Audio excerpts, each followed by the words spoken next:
What forgiveness really is. Forgiveness is one of those words we use often but seldom enter deeply. We speak of it as if it is a switch we can flick. I forgive you, I move on. But anyone who has been wounded knows that forgiveness is not just a word, it is a world. It is a landscape of the soul where grief, anger, pride, love, compassion, and God's voice all meet in collision.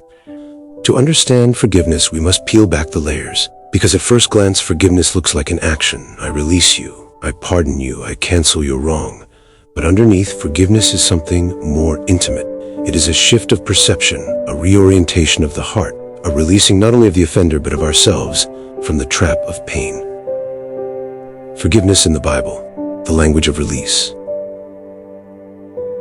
In the Old Testament, one of the words for forgiveness is nasha, meaning to lift up, to carry away.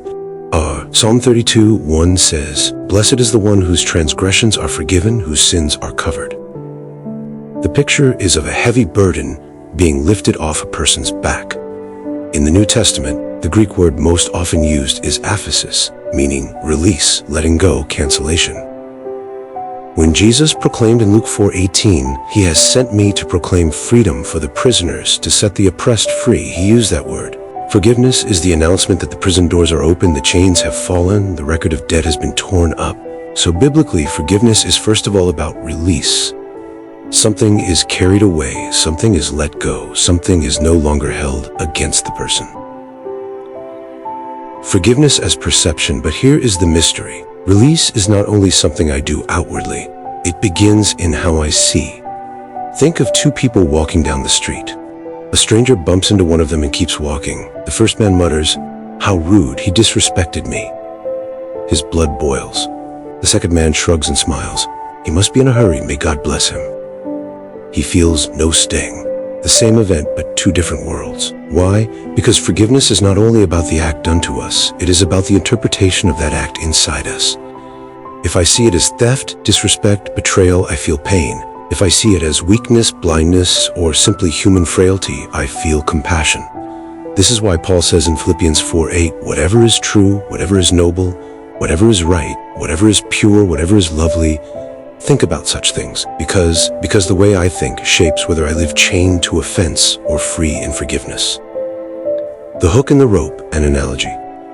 Imagine someone throws a rope at your heart with cruel words. The rope alone cannot bind you. What makes the rope hold is the hook inside your chest, the hook of pride, of ownership, of expectation. The insult catches on the hook and suddenly you are pulled, dragged, pierced. Forgiveness, then, is not only cutting the rope, it is allowing God to remove the hook. When the hook is gone, the rope of insult slides off harmlessly. This is what Jesus meant when he said, "The prince of this world is coming. He has no hold over me." John 14:30. No hook inside him, so no rope could bind him. Forgiveness as detachment. Forgiveness is therefore a kind of holy detachment. Not indifference, not coldness, but the refusal to let temporary wounds define eternal identity. When someone steals $100, the pain is not in the paper bills. The pain is in the story attached to it. You betrayed me. You made me small. You robbed my dignity. If money was all it was, replacement would heal it. But what hurts is the meaning. Forgiveness comes when I detach my worth from the $100, my dignity from your action, my identity from your betrayal. Then I can say, yes, you hurt me, but you do not define me. I release you and I release myself. This is why Jesus taught, do not store up treasures on earth, moth and rust destroy, and where thieves break in and steal, but store up treasures in heaven. Matthew 6:19-20. He was not only teaching about money, he was teaching about attachment. If my treasure is earthly, I will always feel robbed. If my treasure is heavenly, I cannot be touched. The difficulty of forgiveness. But here lies the struggle. Forgiveness is simple to define, yet excruciating to live. Why? Because when someone wrongs me, they do not just touch my circumstance. They touch my ego, my pride, my sense of fairness, my emotional attachment. A friend betrays me, I feel my trust shattered. A stranger mocks me, I feel my dignity lowered. A loved one abandons me, I feel my worth discarded. A thief steals from me, I feel my safety violated. Each wound is deeper than the act itself. It cuts into identity. That is why we cannot just forgive, because to forgive feels like saying, it didn't matter, it wasn't wrong, it didn't hurt. and everything inside screams, but it did hurt. It was wrong. So forgiveness must be more than ignoring. It must be a new way of seeing that absorbs the truth of pain but does not let the pain rule us. Jesus and forgiveness. On the cross, Jesus endured betrayal, Judas, abandonment, Peter, mockery, soldiers, injustice, Pilate, and naked shame, the crowd. If anyone had the right to feel degraded, it was him. Yet he prayed, "Father, forgive them, for they do not know what they are doing." Notice, he did not say, "It's fine, that it doesn't matter." He named the wrong, "They do not know what they are doing." He reinterpreted the wrong, blindness, not ultimate power. He released them into the Father's mercy, forgiveness. Jesus shifted perspective. He refused to attach his worth to their insults. His worth was in the Father's voice. "This is my beloved Son." That is why Hebrews 12:2 says he despised the shame. He looked down on shame as beneath him, unworthy of owning him. The essence of forgiveness. So what is forgiveness? It is release, letting go of the debt. It is perception, changing the lens through which I see the hurt. It is detachment, refusing to let my identity be tied to the offense. It is love, not sentimental feeling, but a choice to bless rather than curse, to free rather than bind. Forgiveness is not pretending nothing happened.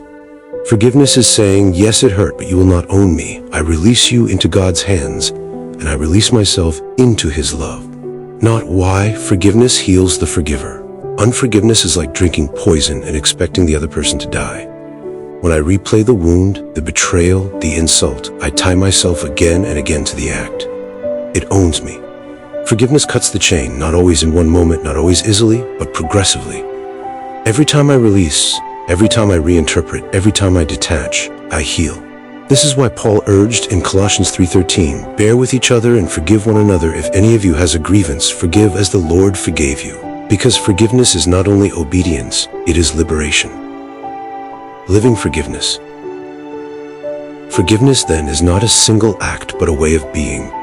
A way of walking through the world with fewer hooks in the heart, fewer attachments to ego and pride, more anchoring in God's love. It is like learning to walk light. Offenses come, but they slide off. Betrayals sting, but they do not define. Losses cut, but they do not own. Because my treasure is higher, my perspective is wider, my heart is freer. This is the beginning. This is forgiveness as perception, forgiveness as release, forgiveness as detachment.